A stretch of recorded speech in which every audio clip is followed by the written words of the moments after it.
Hello and welcome to another MCO NXT video. Today we want to do a small unboxing and reflections video about Bravely Default for the Switch 2. It's only a game keycard in there, not really a physical game unfortunately. But obviously I've got this series here on this channel where I talk about and reflect a little bit about why physical games still matter. So why did I go and get and order Bravely Default? Well, first of all, I was already a fan of the original. The first Bravely Default was released at the time for the Nintendo 3DS back in 2012 in Japan and as far as I can recall, 2014 internationally. And it came at a time when a lot of JRPGs were trying to reinvent themselves, so getting faster, flashier, and more action-oriented. But Bravely Default didn't really care about it. It leaned in the other direction. It embraced tradition. You know, you have classic turn-based battles, job systems that feel a little like a love letter to the SNES and PS1 Final Fantasy days. And for me, that's a bit of nostalgia. So yeah, for me, it's always something that takes me back in time. So it was bold enough, this game, to not chase the trend, which in my view made it quite special. And also that's where the name comes from, you know, bravely, to be bold, and default, to embrace the default mechanics of old school RPGs, which is cool. And it worked, and the game gained a huge cult following. It reminded a lot of people, myself included, why we fell in love with RPGs basically in the first place.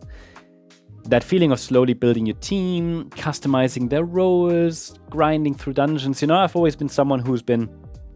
I always played like those Dungeons and Dragons games back in the day. Loved it. And even back on the Amiga, I remember that. By the way, let me know in the comments if you can relate to that. So yeah, but again, that feeling of building a team, customizing roles, grinding through dungeons, strategizing through bosses, and just getting lost in a world that felt handcrafted.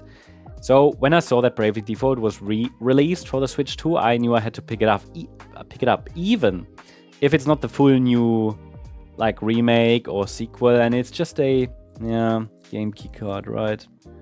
So it's remastered, it's remastered, but it's only a game keycard. So that's a bit of, that's a shame, but a lot of games go that way, unfortunately, these days. And in this video series, I talk a little bit about that. So let me open that while I'll talk a little further.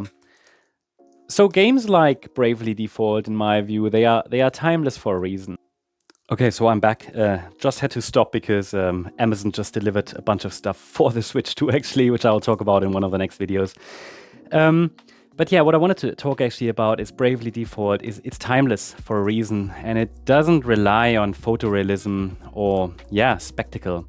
It relies on rhythm, balance, systems, story. So sorry, I'm just gonna get this plastic stuff off, which is tricky. Achieved it, and that's why even today this game in my view holds up. I'm looking forward to trying it again on the Switch 2. I'll of course report on it, test it, talk to you about it. The game is known. It's not a new game as such, but it holds up, and you can pick it up after playing Elden Ring or Cyberpunk and still find yourself caring about your white mage and your swordmaster, because deep down the most powerful games aren't the ones that you they are not the ones, that dazzle you for 15 hours and vanish. They are the ones that become part of your identity, and the ones you remember for years later when someone says, do you know what your favorite games were when you grew up? So yeah, Bravely Default is one of those. Okay, it was not one of the games that was released when I was growing up. I was already an adult, but still, it kind of gives me those memories also of those games back in the day. So yeah, I know it's just kind of a code in the box. It's a bit more than that. It's the card with just not even a code. It's just a card that you put in there. Bravely Default. But it's a memory. It's a ritual and a moment of stillness, in my view, like opening these games and actually having still at least the box. I know it's I'd prefer to have it actually as a proper game on the card, but it is what it is. And to me, those like unboxing of games and everything, that has always been a bit of a ritual, I guess, for many people. There's also why a lot of people are upset about it, that these are not really physical anymore. So for me, physical games really, really matter. And I sincerely hope more publishers or studios will release them like Cyberpunk on a proper card. Not like Yakuza or Bravely Default, just on the game keycard. Because these games, for me, they represent a time when things felt more permanent, when games weren't just subscriptions or updates or digital licenses.